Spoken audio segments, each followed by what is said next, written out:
요즘 거리를 걷다 보면 뭔가 이상한 기분이 들지 않으십니까? 분명 사람들은 바쁘게 움직이고 건물들은 화려하게 불을 밝히고 있는데 정작 우리가 피부로 느끼는 공기는 차갑게 식어버린 것 같은 느낌 말입니다. 뉴스를 틀면 경제 성장률이 어쩌고 수출 실적이 저쩌고 하는데 내 주머니 사정은 도무지 나아질 기미가 보이지 않죠. 오히려 더 팍팍해지기만 합니다. 자, 오늘 우리는 지금 대한민국 경제가 마주한 아주 불편하고도 서늘한 진실을 파헤쳐 보려고 합니다. 단순히 어렵다, 힘들다 수준의 푸념을 늘어놓으려는 게 아닙니다. 지금 우리 눈앞에서 벌어지고 있는 이 기이한 현상, 소위 K자형 양극화라고 불리는 이 끔찍한 갈림길에 대해 아주 적나라하게 이야기해 볼 참이니까요. 누군가는 자산이 폭발적으로 늘어나 환호성을 지르지만 바로 그 옆에 누군가는 벼랑 끝으로 내몰리고 있는 이 기막힌 상황, 도대체 어디서부터 꼬인 걸까요? 그리고 정말 무서운 건 이 터널의 끝이 아직 보이지 않는다는 겁니다. 금리가 내려갈 거라는 희망 섞인 기대감. 이제는 그 희망마저 접어야 할지도 모르는 상황이 닥쳤습니다. 한국은행이 왜 금리를 동결할 수밖에 없었는지, 그리고 이 결정이 여러분의 지갑과 우리 사회에 어떤 폭풍을 몰고 올지 지금부터 아주 깊숙하게 파고들어 보겠습니다. 준비되셨나요? 자, 그럼 지금 바로 시작합니다. 제발 구독과 좋아요 한 번씩만 부탁드리겠습니다. 가장 먼저 우리가 직시해야 할 현실은 바로 자영업자들의 비명입니다. 여러분 혹시 최근에 단골 식당 가보신 적 있으신가요? 가격표를 보고 흠칫 놀라신 경험 다들 한 번쯤은 있으시죠? 김치찌개 한 그릇에 10,000원이 훌쩍 넘어가는 시대가 됐으니까요. 그런데 여기서 정말 아이러니한 건 가격은 올랐는데 정작 사장님들의 표정은 그 어느 때보다 어둡다는 겁니다. 손님이 줄어서냐고요? 물론 그런 것도 있겠죠. 하지만 더 근본적인 공포는 바로 비용의 습격입니다. 재료비, 인건비, 전기세, 가스비, 월세까지. 정말이지 숨만 쉬어도 돈이 나간다는 말이 절로 나올 정도로 모든 비용이 미친 듯이 치솟았습니다. 이게 어느 정도냐면 매출이 예전과 똑같이 나와도 통장에 찍히는 순이익은 반토막, 아니 그 이하로 곤두박질 쳤다는 이야기입니다. 열심히 일해서 건물주랑 재료상 좋은 일만 시킨다는 자조 섞인 한숨이 괜히 나오는 게 아니죠. 이게 바로 우리가 말하는 스태그플레이션의 전조 증상, 아니 이미 그 한가운데에 와 있는지도 모릅니다. 물가는 오르는데 경기는 침체되는 최악의 상황 말입니다. 과거에는 장사가 안 되면 가격을 낮춰서라도 손님을 끌어모으는 박리담의 전략이라도 썼죠. 그런데 지금은 그게 불가능합니다. 원가 자체가 너무 비싸니까 가격을 낮추면 파는 족족 손해가 나거든요. 이러지도 저러지도 못한 채 그저 하루하루 버티기 모드로 들어간 자영업자가 부지기수입니다. 그리고 이들이 무너지면 어떻게 될까요? 대한민국 고용의 한 축이 와르르 무너지는 겁니다. 이게 남의 일이 아닙니다. 우리 이웃, 우리 가족의 이야기죠. 그런데 이렇게 바닥 경제가 신음하고 있을 때 저 위쪽 세상은 어떨까요? 여기서 바로 알파벳 K자의 공포가 등장합니다. K자의 윗부분, 즉 위로 뻗어 올라가는 사람들은 누구일까요? 자산을 가진 사람들, 대기업, 그리고 글로벌 투자를 감행한 사람들입니다. 이들은 고금리 상황에서도 웃고 있습니다. 왜냐하면 자산 가격이 떨어지기는커녕 오히려 더 견고해지거나 달러 강세의 혜택을 톡톡히 보고 있거든요. 이게 참 씁쓸한 현실인데 원달러 환율 이야기를 안 할 수가 없습니다. 지금 환율이 1,400원을 넘나들고 있죠. 이게 그냥 숫자 1,400이 아닙니다. 과거 IMF 외환위기나 글로벌 금융위기 때나 보던 그런 공포의 숫자란 말입니다. 그런데 과거와는 양상이 좀 다릅니다. 그때는 나라가 망할까봐 무서워서 환율이 올랐다면 지금은 소위 킹달러 현상, 즉 미국 경제가 혼자 너무 잘 나가서 전 세계 돈을 빨아들이는 블랙홀이 되어버린 탓이 큽니다. 여기에 더해 우리 내부의 문제도 한몫 타고 있죠. 국내 투자자들이 한국 주식시장, 즉 국장을 믿지 못하고 짐을 싸서 미국 주식시장으로 떠나는 이른바 서학 개미 운동이 가속화되면서 달러 수요가 폭발하고 있는 겁니다. 내 나라 경제가 불안하니 남의 나라 돈을 사겠다는 심리, 이걸 마냥 비난할 수만은 없는 게 현실이죠. 이 환율 1,400원 시대가 우리 서민들에게 주는 타격은 실로 어마어마합니다. 우리나라는 자원이 없는 나라잖아요. 기름 한 방울, 밀가루 한 줌 다 수입해서 써야 합니다. 환율이 오르면 수입 물가가 오르고 그건 고스란히 우리가 마트에서 사는 식자재 가격, 주유소 기름값, 그리고 전기요금 인상으로 이어집니다. 결국 자영업자들의 재료비 상승 압박은 더 심해지고 서민들의 장바구니 물가는 더 무거워지는 악순환의 고리가 완성되는 거죠. 그런데 수출 대기업들은 환율이 오르면 이익이 늘어나지 않냐고요? 반은 맞고 반은 틀린 이야기입니다. 과거처럼 환율 효과만으로 배불리기에는 글로벌 경쟁이 너무 치열해졌고 무엇보다 원자재 수입 가격 상승분이 환율 이익을 상쇄해버리는 경우도 많으니까요. 결국 낙수 효과는 실종되고 고환율의 고통만 온 국민이 나눠 짊어지는 형국이 되어버린 셈입니다. 자, 이런 진퇴양난의 상황에서 우리의 경제사령탑 한국은행은 도대체 뭘 하고 있는 걸까요? 아마 한국은행 총재의 머릿속은 지금 복잡하다 못해 터져버릴 지경일 겁니다. 최근 한국은행이 기준금리를 동결했죠. 사실 시장의 일각에서는 이제 금리를 좀 내려야 하지 않냐는 목소리가 컸습니다. 자영업자들 다 죽어간다. 대출 이자 때문에 숨을 쉴 수가 없다. 제발 금리 좀 내려서 숨통 좀 트이게 해달라고 아우성쳤죠. 하지만 한국은행은 요지부동이었습니다. 왜 그랬을까요? 그들이 서민들의 고통을 몰라서 그랬을까요? 아닙니다. 알면서도 못 내리는 겁니다. 아니, 더 정확히 말하면 내릴 수가 없는 외통수에 걸렸다고 봐야 합니다. 만약 지금 상황에서 덥석 금리를 내렸다고 가정해 봅시다. 어떤 일이 벌어질까요? 가장 먼저 환율이 미쳐 날뛸 겁니다. 지금도 미국 금리가 우리보다 훨씬 높은데 우리가 금리를 더 낮춰버리면 외국인 투자 자금은 썰물처럼 빠져나갈 겁니다. 한국에 돈을 두면 이자를 쥐꼬리만큼 주는데 누가 여기 있겠습니까? 다 미국으로 도망가죠. 그러면 원화 가치는 똥값이 되고 환율은 1,500원, 1,600원 뚫고 올라갈지도 모릅니다. 그러면 수입 물가는 폭등하고 우리는 제2의 인플레이션 지옥을 맛보게 되겠죠. 이건 한국은행 입장에서 상상하기조차 싫은 시나리오입니다. 하지만 금리를 못 내리는 더 결정적인, 아니 더 무서운 이유는 따로 있습니다. 바로 부동산과 가계부채라는 시한폭탄입니다. 여러분, 솔직히 말해서 지금 우리 주변을 한번 둘러보세요. 금리 조금만 내리면 당장이라도 빚내서 집 사겠다는 사람들 줄 서 있지 않습니까?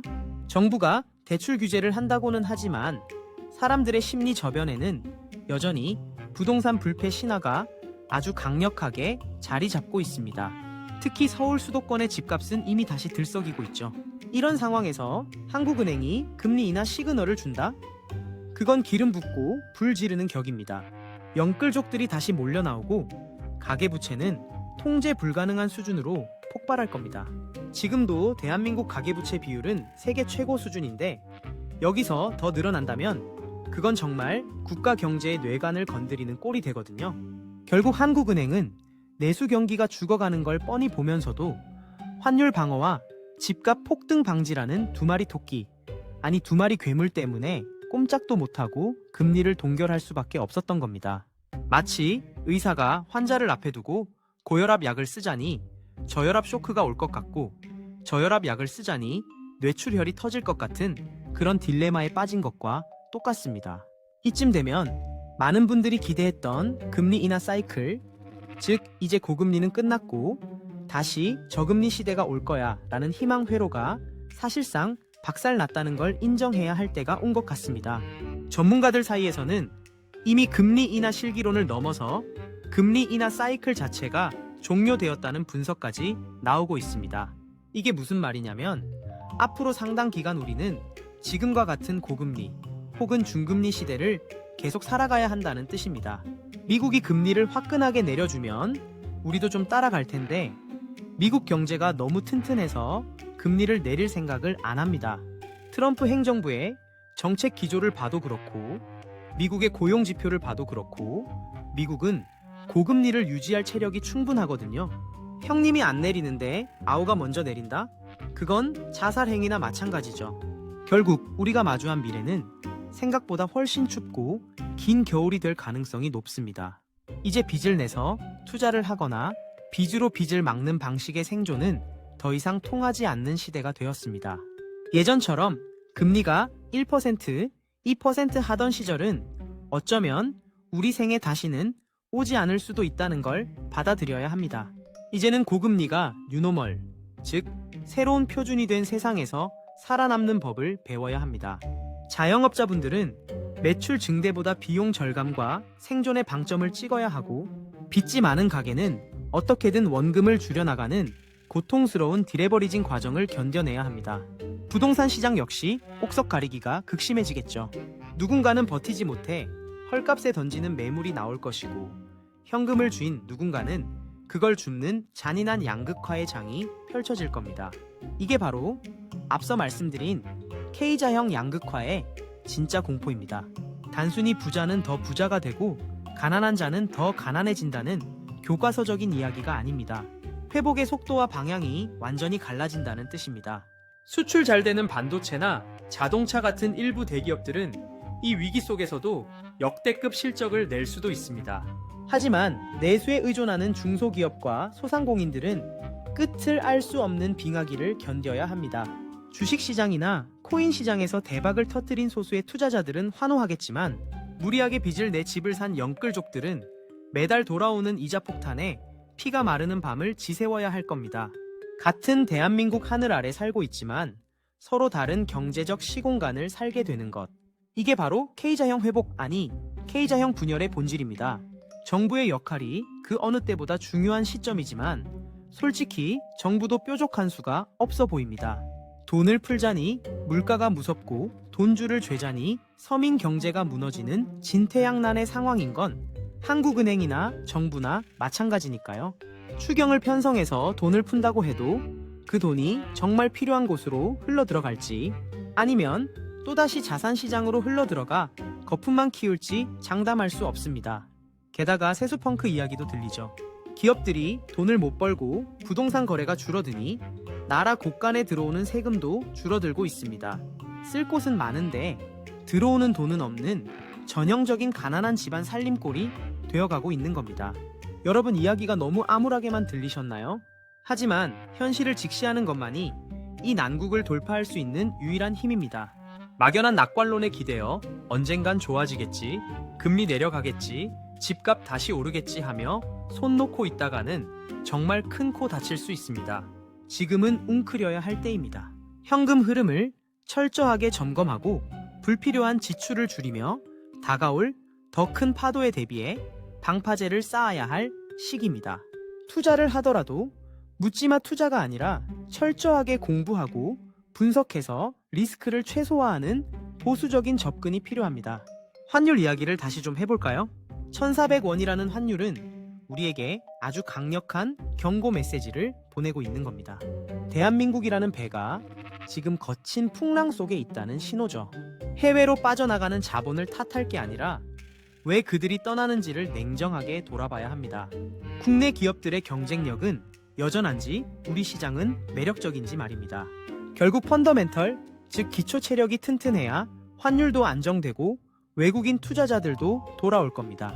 하지만 안타깝게도 지금 우리의 기초 체력은 고령화 저성장이라는 만성 질환에 시달리고 있습니다. 생산 가능 인구는 줄어들고 성장 동력은 식어가고 있는데 빚만 잔뜩 짊어진 노인이 되어가고 있는 형국이죠. 이 구조적인 문제를 해결하지 않으면 금리를 내리내만에 하는 단기 처방은 그저 언발에 오줌 누기에 불과할지도 모릅니다. 특히 부동산 시장의 불안정성은 우리 경제의 가장 약한 골입니다. 정부가 8.8 부동산 대책을 내놓고 공급을 늘리겠다고 하지만 그게 실제 입주로 이어지기까지는 수년의 시간이 걸립니다. 당장의 집값 불안 심리를 잠재우기에는 역부족이라는 거죠. 서울의 신축 아파트는 부르는 게 값이 되어버렸고 지방의 아파트는 미분양 무덤이 되어가는 이 극단적인 양극화. 이건 역시 K자형 공포의 한 단면입니다. 내가 사는 집 가격이 오르면 기분은 좋을지 몰라도 내 자식 세대는 영영 집을 못 사는 세상이 된다면 그게 과연 축복일까요? 아니면 저주일까요? 우리는 지금 그 갈림길에 서 있습니다. 한국은행의 딜레마는 결국 우리 사회가 그동안 미루고 미뤄왔던 숙제들이 한꺼번에 터져나온 결과물입니다. 빚으로 쌓아 올린 성장, 부동산 불패 신화에 기댄 자산 증식, 쉬운 대출로 연명해온 좀비 기업들. 이 모든 거품들이 고금리라는 바늘을 만나 터지기 일보 직전인 겁니다. 이걸 연착륙시키느냐, 아니면 경착륙으로 다 같이 박살 나느냐, 그 아슬아슬한 줄타기를 지금 한국은행이 하고 있는 셈이죠. 하지만 우리는 기억해야 합니다. 위기는 늘 기회와 함께 온다는 뻔한 말을 하려는 게 아닙니다. 위기는 변화를 강제한다는 사실을 말하고 싶은 겁니다. IMF 때 우리는 뼈를 깎는 구조조정을 통해 체질을 개선했고 글로벌 금융위기 때도 살아남았습니다. 이번 위기 역시 우리에게 변화를 요구하고 있습니다. 빚에 의존하는 삶에서 벗어나라. 자산 거품에 취해 있지 말고 실질적인 소득을 창출할 능력을 키워라. 그리고 양극화의 그늘에 가려진 이웃을 돌아보라. 이런 메시지를 던지고 있는 건 아닐까요? 결론적으로 말씀드리면 당분간 각자 도생의 시대가 이어질 겁니다. 정부도 한국은행도 여러분의 삶을 구원해줄 슈퍼히어로가 될 수 없습니다. 금리 인하라는 달콤한 사탕은 당분간 없을 것이고 고물가와 고환율이라는 채찍은 계속될 겁니다. 이 냉혹한 현실을 인정하는 것에서부터 우리의 생존 전략은 다시 짜여야 합니다. K자형 양극화에 아래쪽으로 굴러떨어지지 않기 위해 우리는 더 치열하게 고민하고 더 영리하게 행동해야 합니다. 지금 이 영상을 보고 계신 여러분은 어떤 준비를 하고 계신가요? 혹시 아직도 설마 하며 골든타임을 놓치고 계신 건 아닌가요? 경제는 심리라고 하지만 그 심리를 움직이는 건 결국 냉정한 숫자와 현실입니다. 1,400원 환율, 3%대 기준금리, 그리고 멈춰버린 성장률. 이 숫자들을 무겁게 받아들이십시오. 그리고 부디 이 거친 파도 속에서도 단단히 중심을 잡고 살아남으시기를 간절히 바랍니다. 앞으로도 이렇게 불편하지만 꼭 알아야 할 진실들을 파헤쳐 여러분께 전해드리겠습니다. 오늘 이야기가 여러분의 생존 배낭을 꾸리는데 조금이라도 도움이 되었기를 바랍니다. 시청해주셔서 감사합니다.